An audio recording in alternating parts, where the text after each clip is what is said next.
네, 안녕하세요. 반갑습니다. 코인아빠입니다. 자, 오늘 이더리움이 2%대 반등을 보여줬습니다. 하지만 이런 추세선에 막히면서 현재 소폭 조정이 나와주고 있는 시점인데요.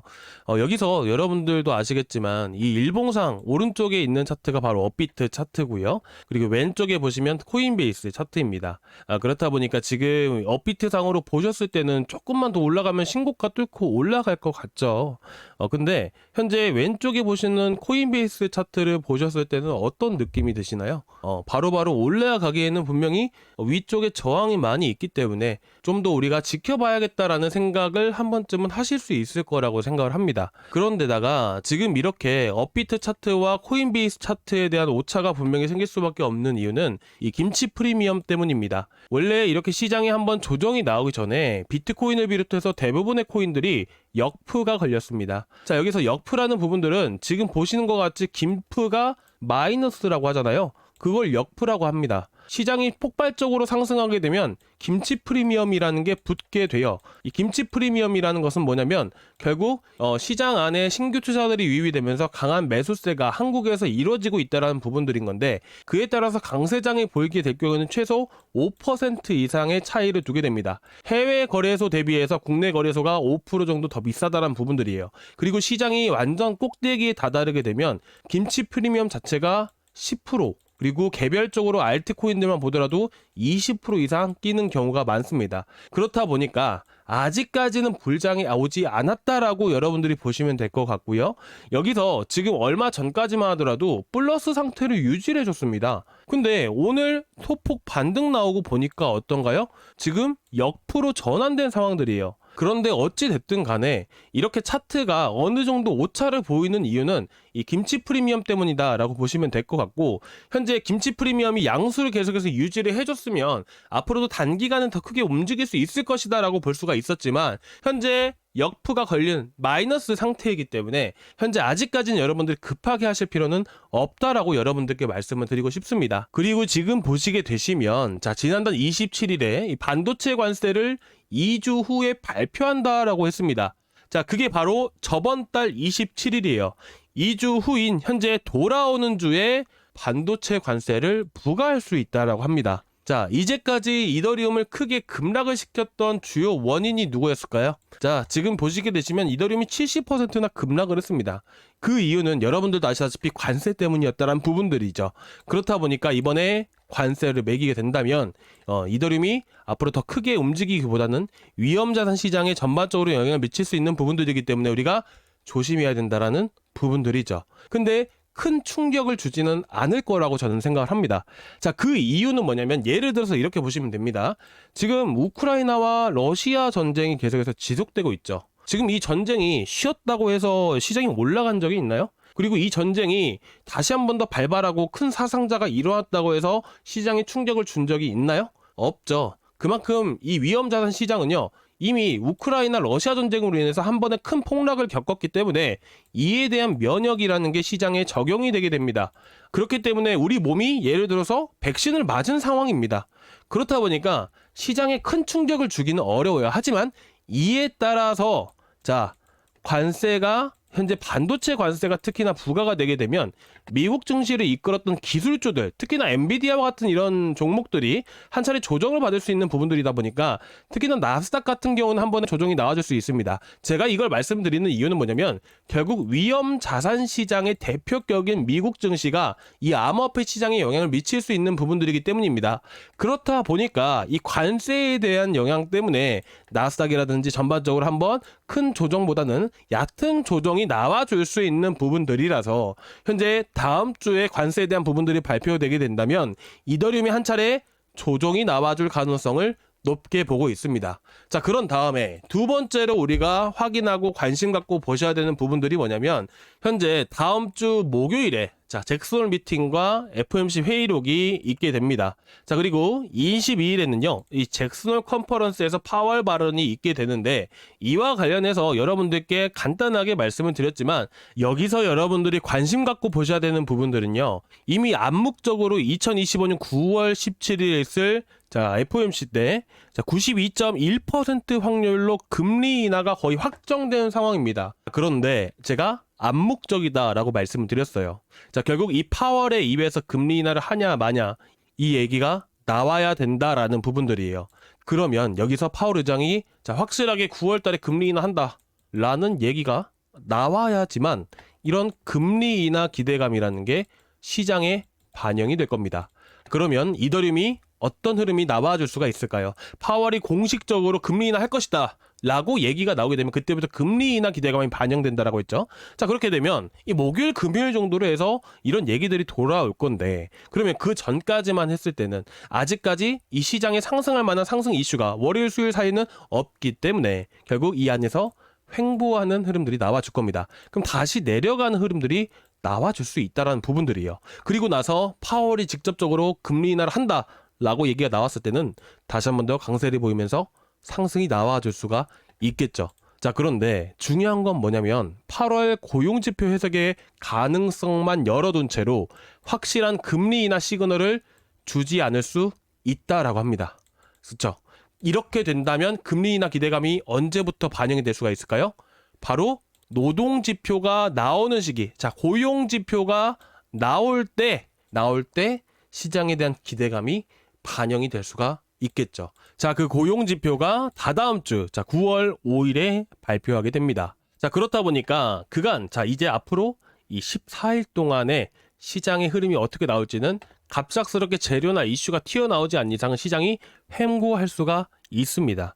자, 일단은 제가 다시 정리해서 여러분들께 말씀을 드리겠습니다. 정말 중요한 내용이니까 지금부터라도 집중해서 들어주시기 바라고요. 아, 참, 그리고 제가 뭐 깜빡한 게 하나 있는데 여러분들 아직 구독과 좋아요 안 눌러주신 분들 계실까요? 자, 구독과 좋아요 그리고 전체 알람 설정까지 꼭 부탁드리고요. 시장이 다시 반등을 보여주고 신고가를 뚫으려면 그에 맞는 이슈와 명분이라는 게 필요해요. 그리고 지금 또 이더리움이 또 워낙 많이 올라온 시점이다 보니까 우리가 공격적으로 해서는 안 되는 시점입니다. 지금 특히나 제가 항상 말씀드리지만 투자라는 것은 내 돈을 지킬 줄 알아야 그 다음부터 계속해서 돈을 벌면서 꾸준히 내 자산을 늘려나갈 수가 있는 겁니다. 그래서 항상 이 리스크에 대한 부분들을 여러분들께 강조해서 말씀을 드리기 때문에 여러분들이 원하는 답이 나오지 않더라도 계속해서 시청해 주시면 정말 여러분들께 많은 도움 되실 수 있을 거라고 생각을 합니다. 자, 아무튼 그래서 여러분들께 다시 이어서 말씀을 드리게 되면요, 이제 FOMC 때 파월이 직접적으로 금리 인하한다 라고 얘기가 나오게 되면 현재 관세로 인해서 조금 조정이 나오고 상승분이 모두 반납되는 흐름들이 나올 수 있지만 다시 한 번 더 강세를 보일 수가 있습니다. 하지만 이전처럼 보수적인 스탠스를 취한다면 어떻게 될까요? 자, 결국에는 계속해서 횡보하는 흐름들이 이어져 나올 수가 있습니다. 자, 그리고 나서 다음 주 28일에는 뭐가 발표가 돼요? 경제성장률 추정치가 발표하게 됩니다. 자, 미국의 경제성장률, 관세를 부과하고 있는 시점에서 경제성장률이 꾸준히 올라갈 수가 있을까요? 어쨌든 우리는 이거에 대해서는 보수적으로 볼 필요가 있습니다. 무조건 좋게 나온다고 보기는 어려워요. 그리고 29일에는 어떻게 해야 돼요? 자, 개인 소비 지출, 자, 소매 판매 지표. 자, 이게 뭐예요? 현재 앞으로 개인들이 얼마나 소비를 계속해서 이어나가고 있는지를 보는 겁니다. 이 소비가 줄어들게 되면 어떻게 될까요? 앞으로도 제조 PMI라든지 서비스 PMI가 자체가 안 좋게 나와줄 수가 있습니다. 그렇기 때문에 우리가 월 말까지는 조금 보수적으로 해야 된다 라고 말씀을 드리고 싶고요. 그리고 결국에는 현재 시점에서 이제 다음 주 정도의 시장 입장도 안 좋을 수 있기 때문에 한번 하락하는 흐름들이 나와줄 수 있어요. 그래서 저는 항상 아직까지는 현재 하락에 좀 더 무게를 두고 보고 있습니다. 하지만 만약에 현재 FOMC 회의록 때 그리고 컨퍼런스 때 이 파월이 만약에 현재 금리 인하를 확실하게 할 것이다, 90% 이상 할 것이다라는 이런 발언들을 하게 된다면 단기간에 추가적인 상승세를 이어갈 수 있기 때문에 잠깐이나마 이렇게 상승분이 반납되는 흐름들이 나와줄 건데 이때 여러분들께 바로바로 시장 흐름 보고 추천 바로바로 드릴 겁니다. 자, 게시물에다가 올려드리고 영상보다 게시물을 올려드리는 게 편하잖아요. 그리고 혹시나 영상을 늦게 보시는 분들도 계실 수 있을 것 같아서 제가 저희 구독자방에다가 올려드릴 겁니다. 그러니까 저희 구독자방에 들어오시는 편이 좀 더 빠르게 또 싼 가격에 매수하실 수가 있겠죠. 자, 그러니까 여기 고정 댓글란 보시면 저희 구독자방 링크가 따로 있습니다. 여기 링크를 클릭을 하시고 들어오시면 되는데 이 링크를 클릭을 하시면 이 페이지가 나오게 됩니다. 여기서 구독자방 입장은 여기 실시간 소통방 입장, 이것만 눌러주시면 되시고요. 그리고 제가 추천드리고 하면 시장이 계속해서 올라가면서 매일매일 올라가면 몰라도 흔들리는 구간들이 분명히 한 번씩은 찾아와요. 그럴 때면 여러분들이 수익 중이고 들고 있으신다 하더라도 불안하신 부분들이 없지 않아 있을 거라고 생각합니다. 그렇기 때문에 제가 구독자 방에서 계속해서 시장에 대한 브리핑들, 코인에 대한 브리핑을 매일매일 해드리고 있고요. 그리고 여러분들이 얼마에 매수하신지 제가 어떻게 보면 구독자 방에서는 저밖에 말을 못하기 때문에 정확하게 알 수는 없습니다. 그렇다 보니까 지금 보시는 것 같이 제가 보유 종목 진단방에도 여러분들께 초대를 해드리고자 합니다. 그러면 지금 보시는 것 같이 자, 이더리움 평단가 이렇게 보이시죠? 이렇게 여러분들이 매수하시는 제가 추천드렸던 가격대들이에요. 그래서 파악을 하고 직접적으로 제가 관리도 해드리고 있는 부분들이니까 혹여나 이제 구독자방에서만 하실 분들은 이거 하나만 눌러주시면 되시고요.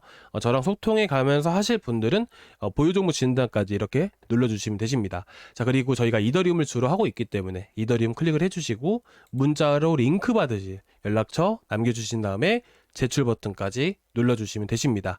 자, 그렇게 해서 오늘 이렇게 좀 전략에 대해서 간단하게 말씀을 드렸는데요. 일단은 FOMC 이후의 시장에 대한 흐름들이 상당히 중요합니다. 파월이 어떻게 얘기를 하는지가 가장 중요한 부분들이고 그에 따라서 단기적으로 다시 한 번 더 올라갈지 아니면 떨어질지가 결정이 됩니다. 제가 파월은 아니기 때문에 100%라는 확신이 없어요. 그리고 제가 PPI 같은 경우에는 올라간다라고 말씀을 드렸다시피 이런 지표에 대한 기존 데이터들이 있다면 제가 확실하게 올라간다 라고 말씀을 드리겠지만 그런 상황은 아니기 때문에 저도 현재 보수적으로 제가 전략을 취하고 있다는 점, 자, 이 점은 조금 양해 좀 부탁드리도록 하겠습니다.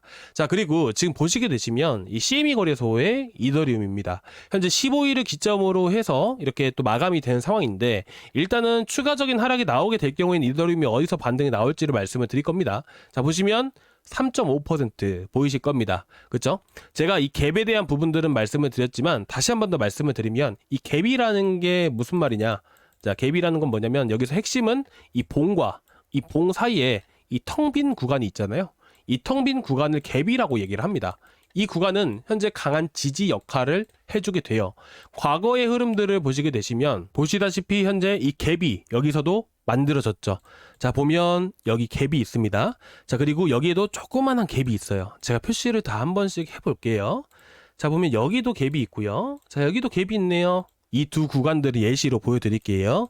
자, 보시면 갭이 형성이 되고 갭을 이탈하니까 쭉 떨어지죠. 자, 지지라인 어디예요? 여기에요. 저항은 어디예요? 여기에요. 그죠? 지지 라인이니까 딱 여기 찍고 나서 올라가죠. 근데 떨어집니다. 근데 보니까 여러분들 쭉 보니까 어때요? 그 다음에 갭이 이전에 한번 생겼었죠. 그러니까 이 라인을 기준으로 해서 비슷하게 지지를 해주고 다시 올라와 줍니다. 그러면 우리가 결과론적으로 봤을 때 매수해야 되는 구간이 어디예요? 여기죠. 그리고 매수해야 되는 구간이 어디예요? 여기죠. 이렇게만 하면 되는 거예요. 이렇게만 보시면 돼요. 그래서 지지 라인만 우리가 보자. 이렇게 보면 될 것 같고요. 그래서 현재 1차적인 지지 라인은 현재 위치에서 대략 3.3%, 자, 그리고 대략 7%. 자, 이 구간이 바로 지지 구간이다. 그래서 현재 업비트 상으로 봤을 때 3.3%인데 현재가 기준이 아니죠. 바로 15일을 기준으로 보는 겁니다. 그래서 15일날 종가 기준으로 보셨을 때, 자, 보시면 여기서 자, 3.3%면 현재 위치에서 600만 원입니다. 자, 그리고 밑에 7% 구간이 있었죠. 그렇기 때문에 7% 구간으로 보게 된다면 580만 원 구간이 되겠네요. 그래서 여러분들께 앞으로 어떻게 잡아드릴 거냐면 600만 원 구간대 조정 나왔을 때 그리고 그 전에 상승분이 반납되고 나서 다시 올라갈 수 있다라고 말씀드렸죠. 그러면 우리가 610만 원대, 610만 원대, 자, 이 구간이 현재 단기적으로 상승할 경우에 대비해서 우리가 여기다가 잡아드리는 겁니다. 자, 그리고 여기서 이탈하고 하락을 할 경우에는 자, 현재 위치에서 대략 580만 원대, 그렇죠? 600만 원대, 580만 원대 이런 식으로 해가지고 3차까지 잡아드릴 거예요. 그러니까 일단은 내일 오후나 내일 저녁 시장이 흐름이 상당히 중요하다고 생각하고 있고 일단 그때 대비해서 제가 시장 바뀌는 대로 바로바로 여러분들께 놓치지 않게끔 바로바로 잡아드리도록 하겠습니다. 그러니까 너무 걱정하지 마시고요. 아시겠죠? 그리고 이제 시장이 좀 많이 난이도가 높아진 상황이에요. 이럴 때일수록 전략을 잘 세워야 되는 부분들이고 무작정 공격적인 투자를 하다가 손실이 크게 날 수가 있습니다. 저희가 올라가면서도 8월 13일, 14일에도 시장 계속 떨어진다라고 말씀을 드렸던 거 기억나시죠? 이 당시 여러분들 지금 조급하지 않아도 되는 이유가 뭔지 아십니까? 자, 결국에는 이더리움 네임 서비스도 보세요. 자, 우리가 계속 매도 잡아드렸잖아요, 여기서. 그쵸? 결국 떨어지죠. 이거 한 10% 넘게 떨어졌어요, 여러분들. 근데 우리가 이때도 계속 들고 있었다면 어땠을까요? 물론 수익 중이겠죠. 우리가 여기서부터 잡았으니까. 근데 어찌 됐든 간에 우리가 지금 여기서 잡아도 늦지가 않다라는 부분들이에요. 그래서 굳이 조급하실 필요가 없다라고 말씀을 드리는 거예요. 물론 아비트럼이나 이런 것들은 엄청나게 급등을 했죠. 근데 더 올라갈 코인들이 너무나도 많습니다. 그런 코인도 아직까지 바닥에 기어 다니고요. 아직까지 우리가 알트를 매수할 수 있는 좋은 기회는 여전히 남아 있기 때문에 굳이 조급하게 할 필요가 없다라고 말씀을 드릴게요. 올라가면 올라가는 대로 전략 세워서 말씀을 드리면 되는 거고, 저도 마찬가지로 현금 비중이 훨씬 더 많습니다. 그에 따라서 저점에 잡든 뭘 하든 간에 우리가 지금 시기에 들어가는 상황이라면 좀 더 보수적인 스탠스를 갖고 우리가 시장을 바라봐야 된다. 이렇게 말씀을 드리고 싶어요. 어쨌든 제가 책임지고 약속드리고 여러분들께 좋은 수익, 많은 수익 챙겨드릴 거니까 좀만 더 지켜보자고요. 아시겠죠? 힘내십시오. 제가 진짜 힘 많이 드리고 여러분들 힘나실 수 있게끔 만들어 드릴게요. 자, 오늘 여기까지 준비했고요. 내일 또 뵙도록 하겠습니다. 감사합니다.